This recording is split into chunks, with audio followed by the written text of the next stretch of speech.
бай және кедей. Өткен ғасырда дүниеде екі ағайынды өмір сүрген. Ең кенжесі баласыз, үлкен кәсіппен айналысып, бай өмір сүрген. Ал ағасы жоқшылықта өмір сүрді. Оның жалғыз бақыты екі ұлы, Қасен мен Құсайын болды. Жазда жидектер пісе бастағанда, аналары оны базарға апарып сататын.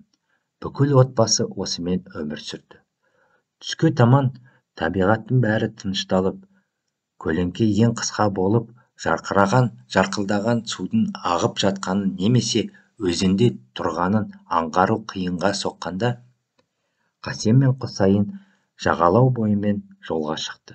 Кенет олардың алдындағы шөп арасынан өте сұлу көк құс ұшып шықты. Жігіттер оның қалай биікке көтеріліп, аспанға ғайып болғанына таңдалуға уақыттары болмады.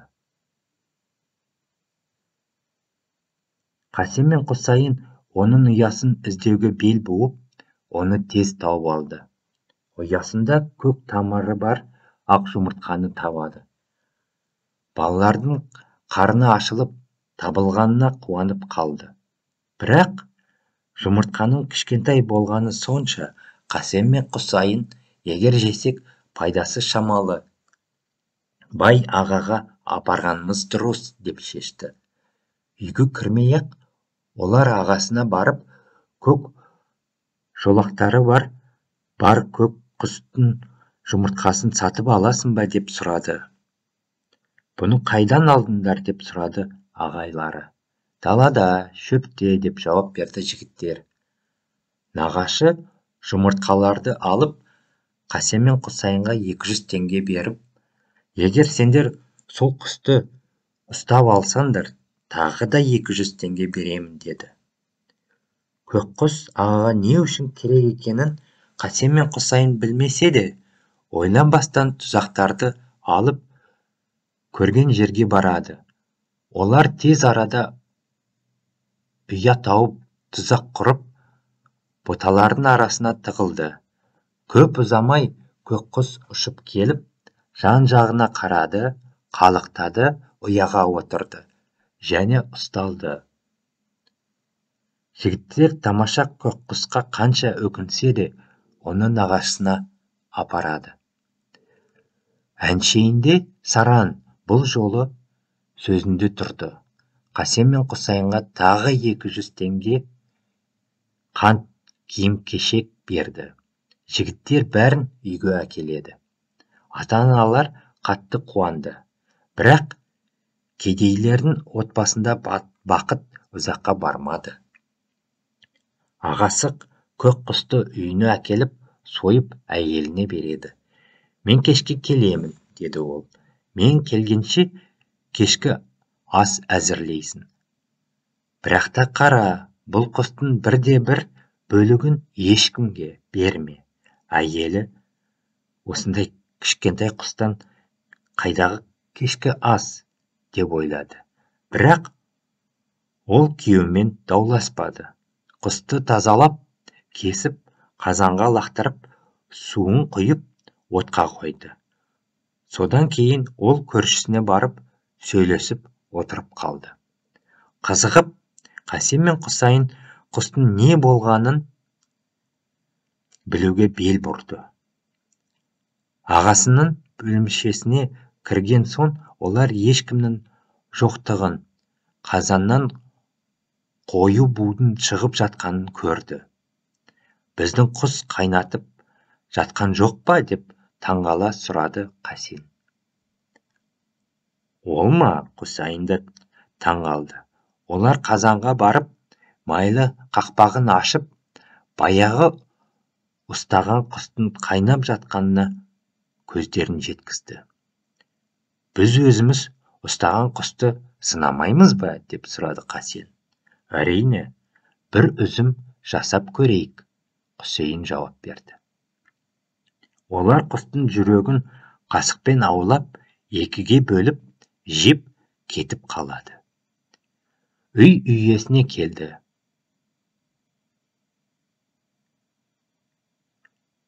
Кешкі аспен бәрі реттелгенін тексеруге шешім қабылдады. Ол қасықты алып, барлық етті аулады және бозарып кетті. Құстың жүрегі жоғалып кетіпті. Маған күйеуімнен бірдеңе келеді, ал мен сонша уақыт бойы аулақ жүруге тура келді, деп өзін соқты үй иесі. Бірақ сөздер көмектеспейді. Аулаға шығып, әтеш ұстап алып, сойып, жүрегін шығарып, қазанға лақтырып тынышталды. Кешке әйелдің күйеуі келді. Түскі ас өте дәмді болды. Екеуі тамақтанып болған соң, күйеуі әйеліне қулықпен көз қысты да күмілсіреп: «Жарайды, әйел. Құдай бізге бақыт жіберді. Таңертең ұйқыдан тұрғанда жастығымыздың астында алтын болады». Әйелі ештеңе айтпады да, көзін төмен түсірді де төсек жинауға кетті. Келесі күні таңертең олар оянып, жастықтың астына қарады. Алтын жоқ. Олар бүкіл төсек орынды шайқады. Ешқандай алтын болмады. Таңертең оянғанда басынан бір қап алтын тауып алған Қасен мен Құсайынның таң қалғаны керемет болды. Балалар да, ата-аналары да таң қалып қуанып қалды. Сонша алтын көрмеген Қасен мен Құсайын әкесі қорқып, ағасынан кеңес сұрай жөнеледі. «Ой, аға, айтыңызшы, не болды? Таңертең жігіттеріміздің басынан бір қап алтын таптық. Бұл жақсы ма, жаман ба?»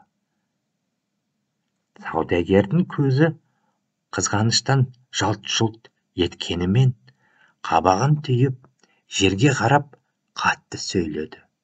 «Жаман». Аруақтар араласты. Бірде-бір Хазіреттен бұл туралы сұрағанымда, ол Алланың рақымымен былай деп жауап берді: «Осындай адамды рух бұзды. Оны дереу дарға асу керек. Оларды апарып бір жерде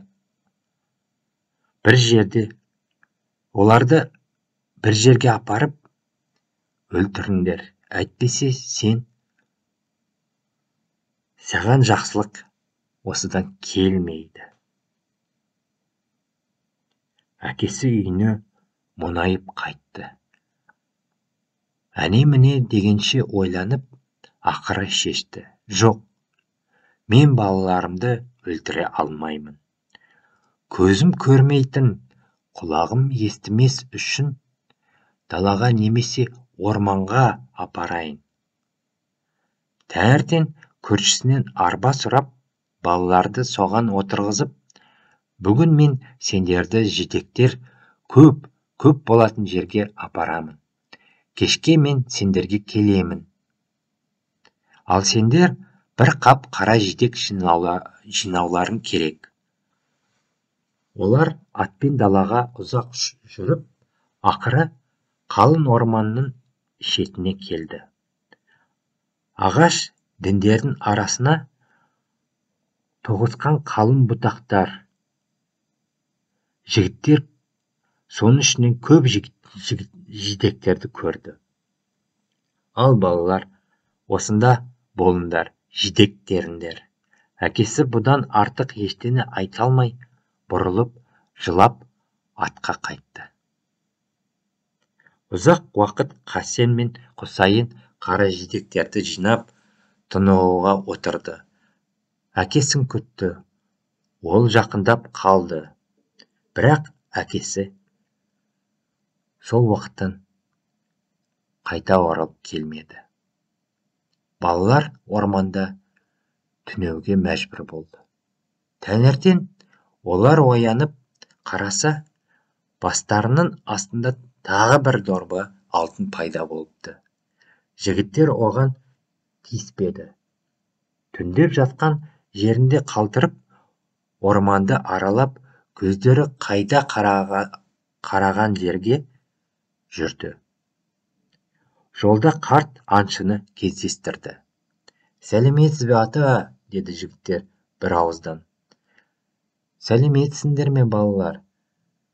Сіздер қай жақтан және қайда бара жатсыңдар?» «Қайдан өзімізді білмейміз. Орман үлкен, бірақ бірінші кездесуге дейін бара жатырмыз. Кімнің қызы жоқ, қыз боламыз. Кімнің ұлдары жоқ, ұлдары боламыз. Менің балам жоқ, менің ұлдарым боласыңдар ма? Маған барасыңдар ма?» «Иә», деп келісті балалар. Қарт ат үстінде еді. Жігіттерді ат үстіне отырғызып, «Мініңдер, сендерді менің үйіме аттың өзі әкеледі». Жігіттер қарияға алғыстарын айтып, қарызды қалмады. «Ата», деді Қасен мен Құсайын, «біз жатқан жерде 2 қап алтын бар». Қасен мен Құсайын қарт аңшымен ұзақ өмір сүріп, орман тіршілігіне үйреніп, оқ атуды жақсы үйреніп, өздері де тәжірибелі ержүрек аңшы болды. Осы уақытқа дейін бір кездегі кедей қария сол маңайдың ең бай адамы боп табылды. Жігіттер есейгеннен соң жастықтарының астынан алтын көрінбей қалды. Бір күні олар ұзақ уақыт сөйлесіп, өткен өмірлерін еске алады. «Құсайын, ескі мақалды білесің бе?» деді Қасен. «Ит қайда жүрсе де, еті бар сүйек тапқан жеріне қайтады, ал адамды туған жеріне қарай тартады. Жүр, Құсайын, ата-анамызды іздейік». «Ағамның ойы менің ойым, сен қайда, мен де сонда барамын», деп жауап берді Құсайын. «Барайық». Олар өз шешімін қартқа айтады. Қарт аңшы жас жігіттерді аяп, «Жігіттер, мен сендерге бір отар малды сыйға бере аламын. Бірақ оның қажеті жоқ екенін көріп тұрмын. Ақжол, ата-ана іздеу жолында сәттілік тілеймін». Қарт Қасен мен Құсайынға 2 жақсы атты береді де, қоштасып, оларды жолдарына жібереді. Олар 1 ай бойы жүріп, ақыры жолдың 2-ге бөлінгенін көреді. «Жолымыз алшақ», деді Қасен. «Сен оңға, мен солға барайын». «Солай болсын», деп жауап берді Құсайын.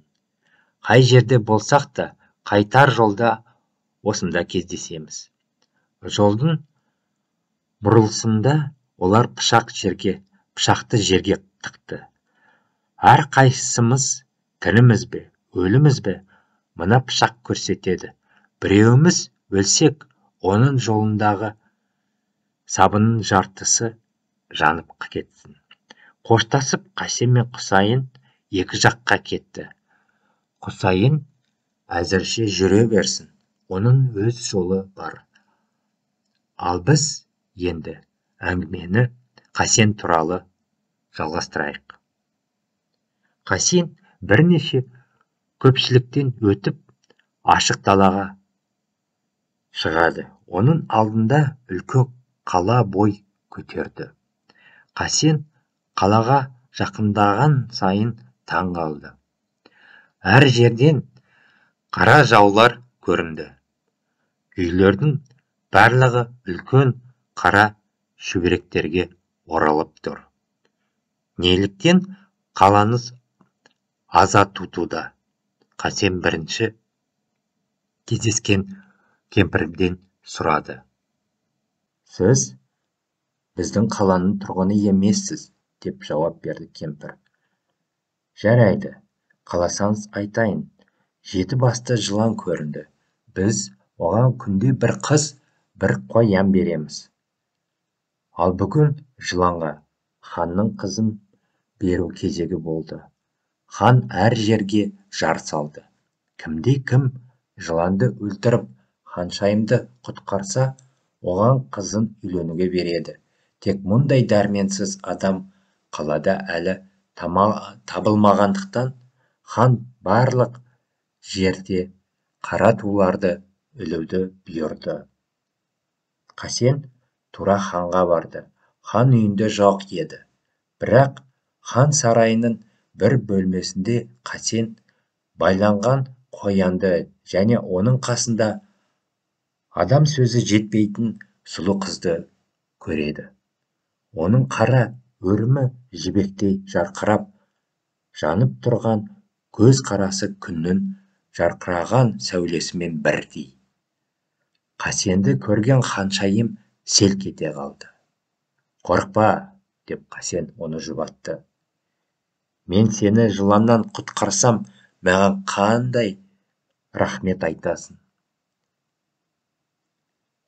Егер мені босатсаң, саған үйленетін едім». Қасен оның қасына еңкейіп, сәл ойланып тұрып, «Мен бүгін көп саяхаттандым және қатты шаршадым. Мен жатып демалып алайын. Жылан көрінгенде сен мені оятасың». Қасен қатты ұйықтап жатқан еді. Кенет бірдеңе соғып, дірілдеп, есік айқара ашылды. Босағада тұрған жыланның басын көрген ханшайым шошып кетті де, бірден есін жиып, Қасенді оята бастады.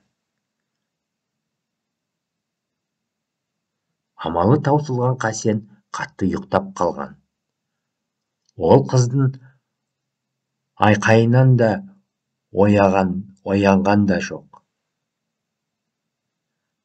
Жылан жақындай түсті. Құтқарылудан үмітін үзген ханшайым тағдырға мойынсұнып, Қасенге еңкейіп, өлімді күтіп, мұңайып жылады.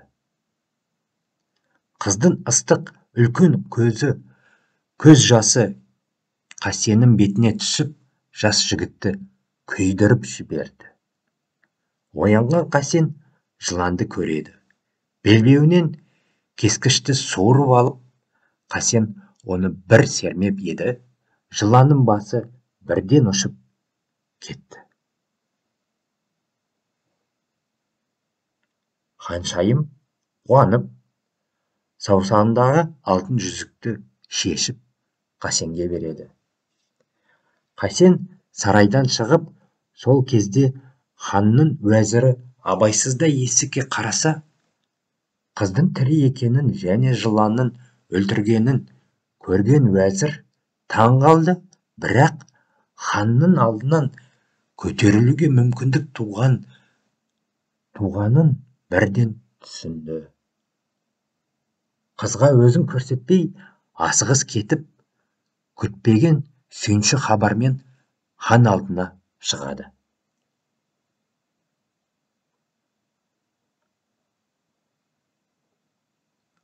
Жыланды өзім өлтіріп, ханшайымды құтқардым, деді уәзір. Уәденде тұр, хан. Ханшайым менің әйелім болсын. Солай болсын, деп жауап берді хан. Ол ханның 7 басты жыланнан азат болғанын бүкіл халық білуі үшін бүкіл қалаға ақ туды ілуді, барлық үйлерді ақ туларға безендіруді бұйырды.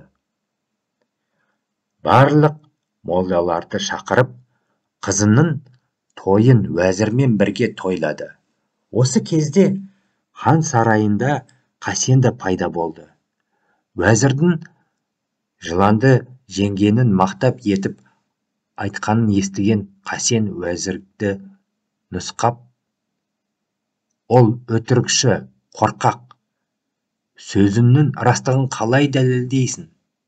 Жыланды сен өлтірмедің, мен өлтірдім, деді Қасен. Барлығы Қасенге бұрылып, оған қарай бастады. Нені дәлелдейсің? Деп тақып қарсылық білдірді уәзір. Менде дәлел бар, деп Қасен қалтасынан сақинасын шығарып, жиналғандардың бәріне көрсетті. Ханшайымнан анау жүзікті ұрлап кеткен, деп айғайлады ашуланған уәзір. Жыланды өлтірсең, деді Қасен, онда оны өлі тіріліп басқа жерге тастайсың.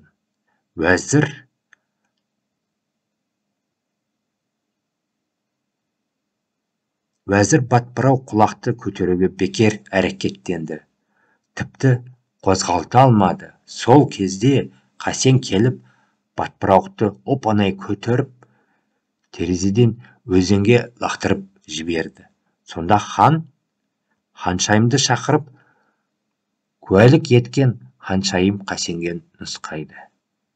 Мына жігіт мені босатты, мен оған жүзігімді бердім, деді ханшайым. Хан уәзірді қуып жіберді де, қызын Қасенге беріп, оны өзіне жақын серік еткізді.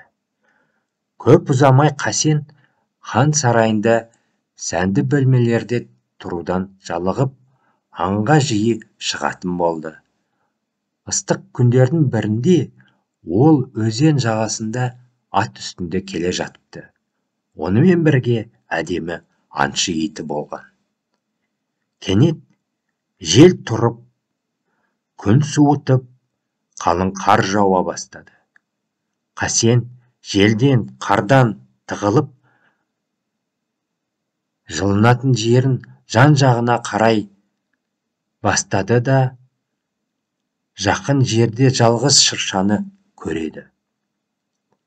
Ұзын және сымбатты жұмсақ қар басылған, ол үлкен шатырға ұқсайтын. Қасен астына ат пен итін тығып, бұтақтарды сындырып, от жағып, жылынуға кірісті. Сол кезде ол бұтақтардың арасында ағашта отырған кемпірді байқады. Ол боран соғып тұрғандай жылап отырыпты. Неге жылап отырсың? Деп сұрады Қасен. Мүмкін сізге суық па? Онда түс, отқа кел, жылын. Түсер едім балам, деді кемпір. Бірақ мен иттерден қорқамын. Маған таяқшанды бер. Қасен оған ғажайып күшін өзі білмейтін таяқшасын бере қойыпты. Кемпір оны аттың үстінен, иттің үстінен және Қасеннің үстінен де бұлғады. Үшеуі де тасқа айналып, шыршаның астында қалып қалды. Қасен орманда енді қала берсін, тасқа айналып. Енді әңгімемізді Құсайын туралы жалғастырайық. Ол да ағасынан бөлініп, көп ұзамай хан болып, бір үлкен қалада тұрады. Қасен қайтыс болған күні Құсайын мұңайып ағасын іздеуге аттанады.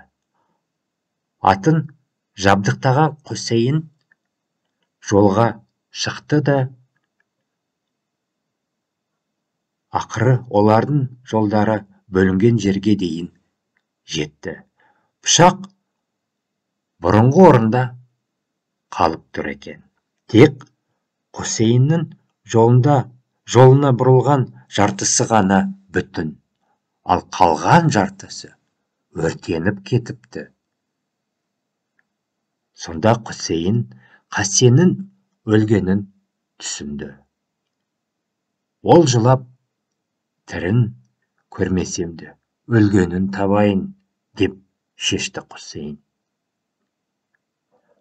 Ағасы кеткен жолға атын бұрған Құсайын көп ұзамай Қасен тұратын қалаға жетті. Оны сол жерде құрметпен қарсы алып сарайға апарады.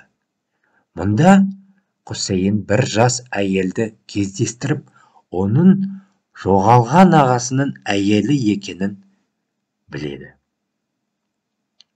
Хандыққа қайта оралған уәзірдің тым жылы қарсы алуымен қуанышты көңіл күйі уәзірдің Құсайынға да күндік туды. Бұл жерде бірдене дұрыс емес деп ойлады ол. Осы уәзірдің құрбаны болған байқұс ағам болуы мүмкін бе деп Құсайын түні бойы осыны ойлап, таңертең ханшайымнан ағасының аң аулап жүріп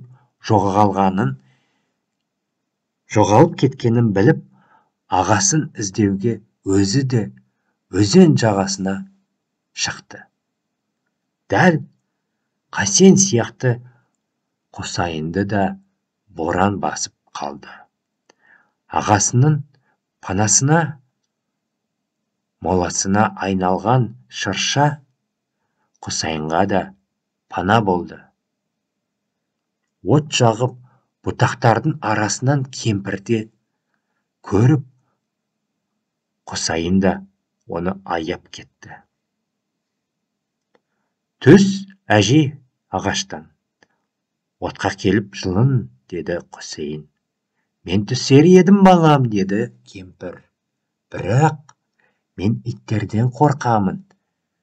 Тоқта балам, мен оны таяқпен қорқытамын. Құсайын кемпірге қарады да, оның жүрегіне бірдене пышақ сұққандай болып шықты. Ол өзі отырған жартастан секіріп тұрып, мылтығын көтереді. Жүр, түс, ет, әйтпесе атамын, деді ол көздеп. Кемпір дірілдеп ағаштан төмен түсті. Менің ағамның қайда екенін білетін сияқтысың. Сөйле, әйтпесе мен сені өлтіремін, деп бұйырды Құсайын. Сен отырған тас, бұл сенің ағаң, деп жауап берді кемпір. Уәзір маған оны азғырып өлтіруді бұйырды. Мені ая, мен саған ағаңды қайтарып берем. Шыршаның бұтақтарына жасырылған таяқшаны алып, онымен осы тасты бұлға. Құсайын дәл солай істеді. Әп сәтте өзі отырған тастың орнына Қасен де алдынан шықты. Ұзақ уақыт ажырасқан ағайындылардың қуанышын айтып жеткізу мүмкін емес. Құсайын Қасенмен ұзақ тұрып, бір уақытта оған: ал Қасен, ит тойған жерді іздейді, адам туған жерін, деген қарт аңшыдан айтқан мақалды еске түсірейін. Әке-шешемізді іздеп шығатын кез келді ме деп ойлайсың ба? Мақал-мәтелді бұрмалағанмен мен сенімен келісемін. Егер біз оларды тірідей табамыз деп ойласақ, бұдан былай күтуге уақытымыз жоқ. Қалай шешті, олар солай істеді. Алғашқы сауда керуенімен Қасен мен Құсайын жолға шығып, ақыры мерекелік күні қаланың жәрмеңке алаңына кірді. Мұнда олар сауда қатарының арасынан өтіп, әрбір жаңа керуенді кездестіретін бай саудагер ағаларымен кездесті. Жиендерін танымай, атын өздері атағанда бірден жалпақтап олардың қолын сүйуге дайын болды ағалары. Әкеміз бен анамыз қайда? Деп сұрады Қасен мен Құсайын. Мұнда, қалада. Бірақ көптен жарық көрмеген қарттар не үшін керек сіздерге? Қарасам, онсыз да бай болыпсыңдар ғой, деді ағалары. Қасен мен Құсайын сұрақ жауаппен шеттен тозығы жеткен ескі лашықты әрең тапты. Оның ішінде терезе жоқ. Қараңғыда оның ішінде кім екені көрінбеді. Қасен мен Құсайын от жағып, тозығы жеткен соқыр қарияларды алдарынан көрді. Әке, анашым, сіздерге не болды? Деп айқайлады Қасен. Сіз жарықты мүлдем көрмейсіздер ме? Деп сұрады Құсайын. Ана дауыстарды естігенде жылай бастады. Ал әкелері қолын бұлғап, осы дүниеде шынымен мені іздейтін адам бар ма екен? Баяғыда қайтыс болған оларым маған қонаққа келді ме?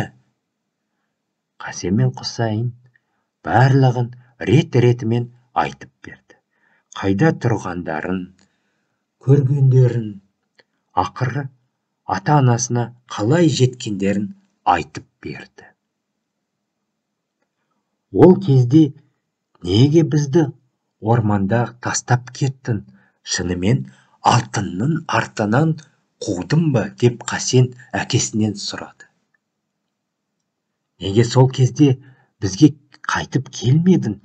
Бізде одан да көп алтын бар еді ғой, деп Құсайын ренішпен сұрады. Ренжімеңіздер балаларым, басқа амал жоқ еді, деп жылап жіберді қария. Ағаларың маған Алланың қалауымен сендерді өлтіру керектігін айтты. Өйткені сендерде жын бар деді. Менің қолымнан келмеді. Мен әке сияқты әрекет еттім. Сендермен қоштасу бізге қиын болды. Ал біздің қалай өмір сүріп жатқанымызды көріп тұрсыңыздар. Бай ағаларыңыз бізге ештеңе көмектеспеді. Біз үшін ең ауыр жазамыз бұл көздеріміз сендерді көрмейді. Қария үнсіз қалды. Қасен мен Құсайын лашықтан біраз уақытқа шығып кетті.